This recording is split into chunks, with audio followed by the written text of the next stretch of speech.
As we travel around to our seminars, we hear questions from homeschool families around the country.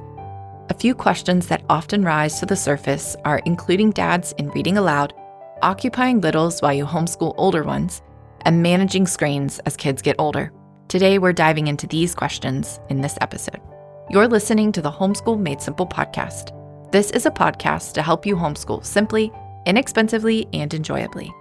Carole Joy Seid has been helping families homeschool for several decades through her literature-based approach to education. I'm Rachel Winchester, a fellow homeschool mom using this method with my own 3 kids. In this episode from the archive, Carole and I answer a few common questions to help you simplify and enjoy homeschooling. As we plan our upcoming seminars, we'd love to see you at one. To be the first to know when we're coming to your neck of the woods, visit our website at homeschoolmadesimple.net/seminars to select which region you live in so we can let you know when we're going to be near you. Now let's get into the episode. Listen in. Well, I am sitting across a Zoom screen, which is not my favorite thing, with one of my very favorite people, Rachel Winchester, my assistant and my adopted daughter and personal friend. And Rachel she and her husband have 3 adorable children. We won't talk about that. And they are just the sweetest little family. And Rachel, of course, fields a lot of questions from all of you and hears, different things that are on your hearts as you're reaching out for appointments with me through her. So welcome, my sweet friend, Rachel. Thank you. Thank you. Good to be here. So I'm just going to turn this over to you because you've got the questions. All right. Well, I think this is probably a pretty common one, but we'll start out with this about what if dad doesn't read, like whether he's a reader himself or just is hesitant to read to the children. Yeah. So one thing I would say is when people ask me that, and it's a common question, my question is, will he listen if he won't read? So if he's willing to listen while mommy reads, that still sends a huge signal to your children that daddy values books and being read to. And then what I find very often happens is if a dad is not comfortable reading, very often after you've been reading aloud as a family quite a bit, then you can use some of your feminine wiles and do things like, "Oh, I'm really tired tonight. Would you mind reading, honey?" And then he's like, "Oh, all right." And usually you can kind of draw them in once they're in love with the book, in love with the time you have with your family. Also, if a dad feels like he can't read well, and, in my seminars, I explain why boys tend to not be literary people, then there's 2 things. One, we become better the more we do it. And so encouraging your children, I always say, take them outside and give them each a quarter and tell daddy what a great reader he is and how he's their favorite and we'd rather he read. Because a lot of men do feel inadequate and that they, can't read as well as mommy or that they're not as literary. But the point is that the more we do it, the better we become. And so I always say to dads, well, you can read Hop on Pop, right? So if you can read Hop on Pop, your kids think you're a genius because they can't read Hop on Pop. And then as your children get older, you can read the Little House books, right? And then as your children get older, you can read the Narnia books. And then you can read Jane Austen and Charles Dickens. But we don't start there. Hopefully we start when the children are young and we become readers as we read to our children. Also, a lot of dads don't read very dramatically, and it drives the wife crazy. And I understand that, but I would say a bad day with dad reading is better than a good day with mommy reading. So anyway, we can make daddy the reader. It's so important. And so we need to be his cheerleader. We need to believe in him, praise him, encourage him. And also, I recommend a lot to dads who tell me they don't read well, or the wife will say it to me in his presence. And I'll say, but you know what? If you'd listen to more books on tape, more audio books yourself by professional readers, you will start to get into kind of the the flow of how it is to do voices and sound effects and things like that most men would feel a little embarrassed doing, but your kids think you're amazing when you do it. And if you listen to books, audiobooks, you will begin to loosen up a little bit and get into the flow of that. So, but even if with all my ideas, if a dad is just like, I can't read or I don't read, that's okay. As if he will just be present with you guys as you read, that's still a really big win. And I don't want any mom to feel sad or like they're looking in the bakery window and that they're kind of a second class family because of it. Even if a dad, sometimes I'll say to a dad, I know you're really tired when you come home, and I understand that. So even if you would lay on the sofa or on a bed or something with your children and listen to an audiobook, that's still a win. Like, I will take you however I'll get you, dads, because it's such a beautiful picture that real men love books. And your children will grow up to be just like your sons will grow up to be like daddy, and your girls will marry someone like daddy. So this is such an important hill that we want to die on, and we'll do it however we can. We'll compromise. JJ Seid here to talk again about our partner CTC Math. The founder, Pat Murray, is such a gifted math teacher, a dad of 10 himself. When I happen to be home and my kids are working through the material, I really enjoy hearing his voice on the teaching videos. They're short, they're concise, they're practical, they're helpful, they're fun. They get your kids quickly into the work, practicing what they've just learned. It's taken so many of the tears and the tension out of the doing of math here in the Seid house. And there's even a 50% discount for homeschool families. You can go to ctcmath.com to learn more. JJ Seid here with another great resource from our ministry partner, Crossway Books. The book Teach Me to Pray, Praying God's Word from A to Z by Kristen Weatherall. Wife, mother, writer, speaker. And I've really been struck by this book. I'm thumbing through it here. Prayers from A to Z on everything from nervousness to riches to ungodliness to vanity. And as these prayers have been read aloud here in our little homeschool by the kids, as they reflect on the things that Kristen Weatherall is offering, Kristen and I have both been so encouraged by how it holds our kids' attention, how it's both accessible and deep. I'm really struck by what she's done here.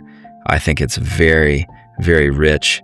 A memory verse, a short devotion, relevant follow-up verses, and a heartfelt prayer. So you can pick up a copy of Teach Me to Pray wherever books are sold, or you can visit crossway.org/teachmetopray to learn how to get 30% off with a free Crossway Plus account. So shifting gears a little bit into the kind of nuts and bolts of a homeschool day. If you have a larger family or even like an age gap where you have some younger children who are still just running around and playing, but then you have the older kids that you're trying to, teach some sort of lesson to, then maybe some tips on how do you occupy the little ones. Yeah. You have to focus on the older ones. Great question, and one that I'm often asked. So this is what I recommend, that you spend your summer going to garage sales. And at these garage sales, you buy wonderful, amazing educational toys. Go over to the rich neighborhoods where they have the imported European toys and the really nice stuff and buy beautiful toys, okay? And then put them in like a magic cupboard with a lock. And then when school starts, usually you need kind of silence and solitude from your little ones, maybe about 45 minutes maximum a day. And so when you get to that point, it might be when you're teaching math, or it might be when you're reading history out loud, depending on the age of your children.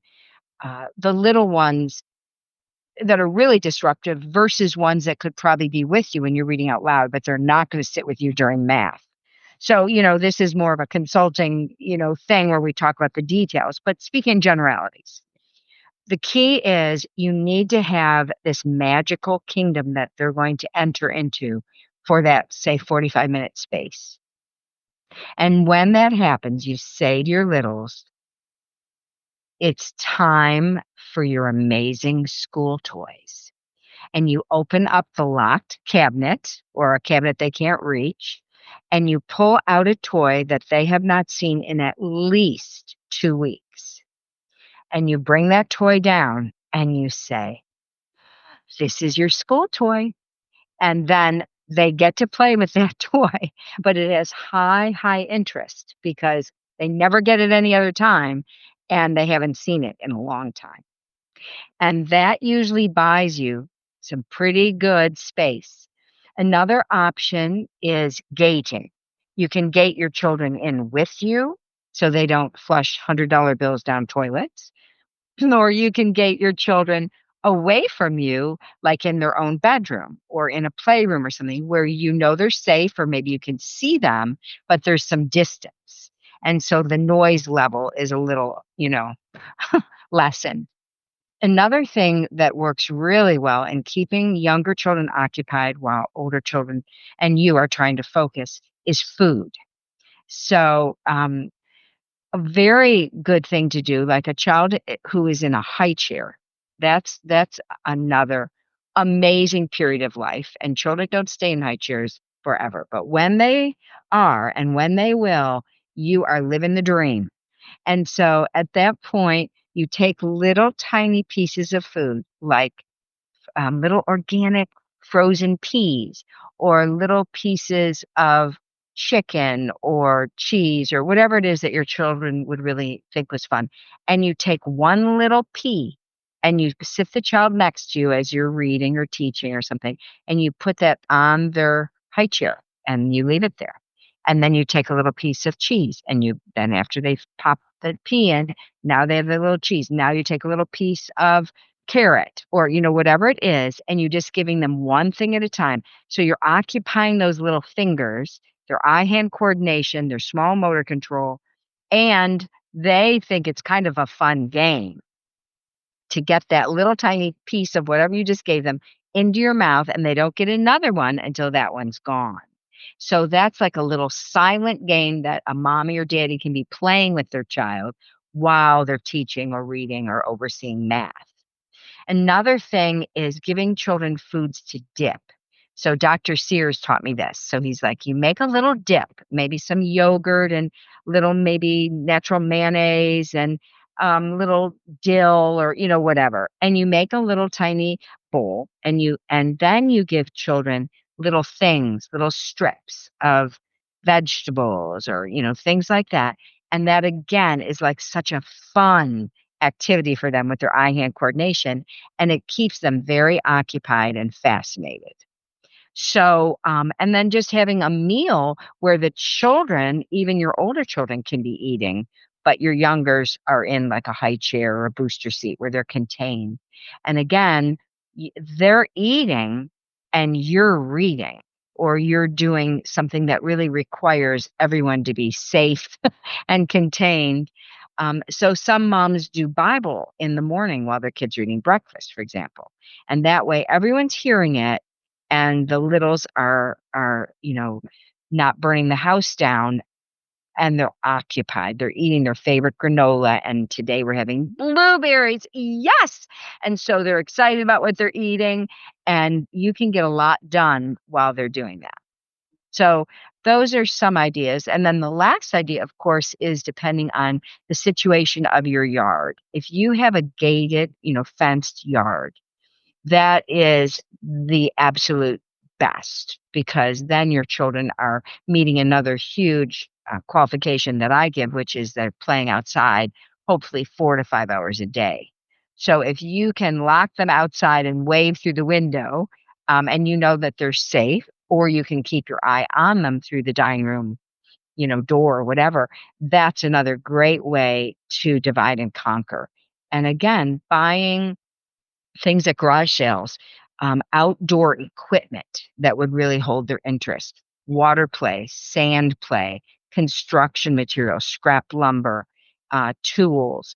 And I know I'm speaking generalities here, not to give a 2-year-old, a bunch of nails and a saw, but your, slightly older children, that maybe are not doing a full school regime.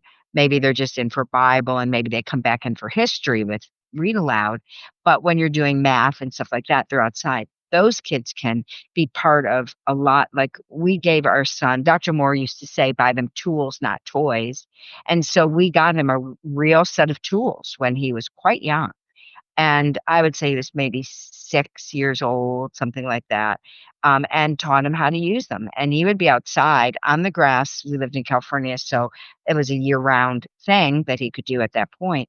But he would be hammering and, screwing screws in the scrap, and all that. And that would keep him happy for hours. I mean, doing stuff like that. So you're good at that, Rachel, with your kids. Your kids are very creative. Share some of the things that you do with your kids outside. Well, yeah, I was going to say my son is all about his tools and having scrap wood and saws, and we don't have a fence, and so when we live on a corner, so people can see us very easily, and people go by and they see a little 6-year-old, using a saw or carrying around an axe, and they're wondering like, oh my goodness, where is his mother right now? And I pop out and wave, and so you might get some looks from the neighbors, but as long as your children know what to do, then it's okay, and they really do stay occupied because they feel like they're doing something truly worthwhile and fruitful, not just like, oh, mom gave me this little plastic dinky hammer that always breaks or something. But Exactly. yeah, my children, they have a mud kitchen, and they're always coming up with new things that they do.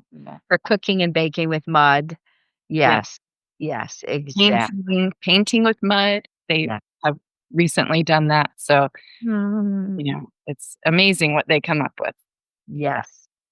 I also saw that I think this question came up on Instagram sometime, and someone talked about like when you do kind of put your littles, you have to divide them away. Then they were saying they noticed that it really helped to kind of fill their tank Yeah. before sending them off, so that then they didn't feel like, oh wow, mom's rejecting me, but That's they right. felt like, oh, mom loves me so much, and now I get to go, live the dream outside or go play in the playroom or whatever, rather than just like, okay, you're banished and we have real things to do. That's So right. just really filling them up. Yes. And the way probably to fill that tank would be reading to them or having the olders read to the littles, which is a great way to really encourage your kids in their read aloud skills and their fluency.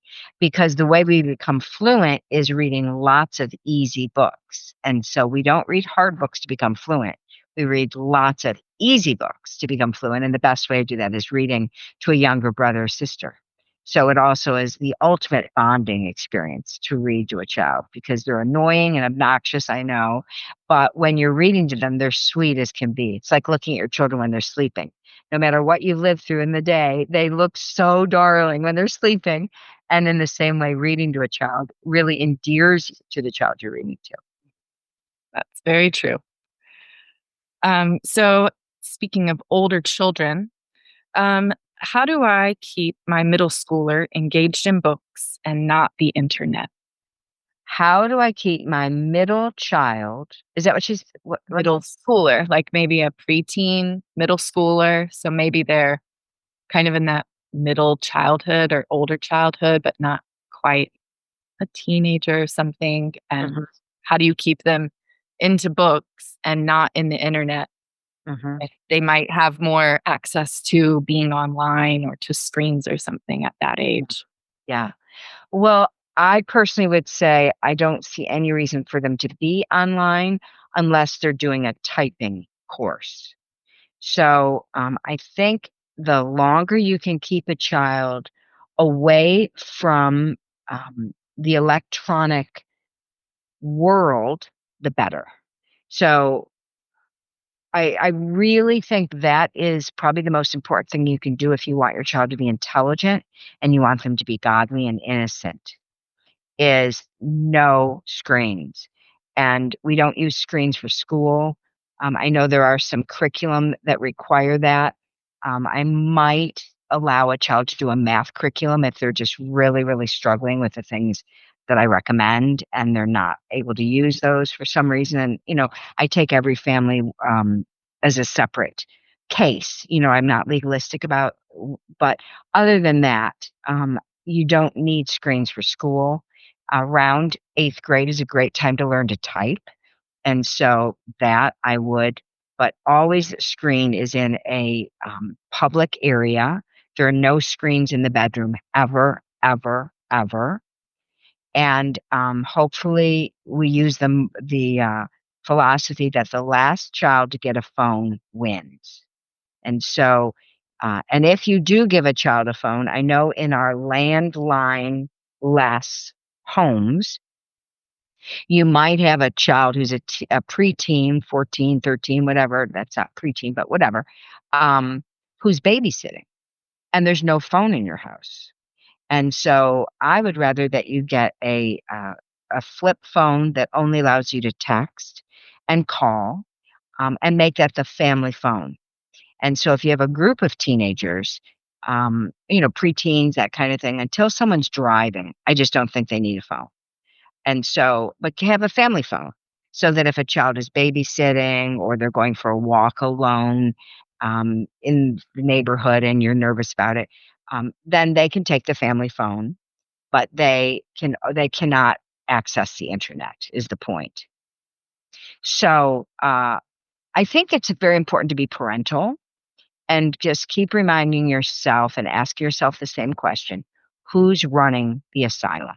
And you will thank me later, and your children will thank you later. They won't thank you now, but they'll thank you later for being parental and not running a popularity contest in your home. We don't care if our children like us at a certain stage in life, but someday they will really love us. So, having said that, I think we've run out of time. Yeah. So thank you, Miss Rachel. And thank you for joining me this week on the Homeschool Made Simple podcast. You've been listening to the Homeschool Made Simple podcast. If you like what you heard in this episode, please leave a rating and review on Apple Podcast or Spotify, or share this episode with a friend. It means so much when you help us spread the message of Homeschool Made Simple with others. Thanks for joining us this week on the Homeschool Made Simple podcast. Remember, Jesus' commandments are not burdensome. What he calls you to do, he will enable you to do. Blessings.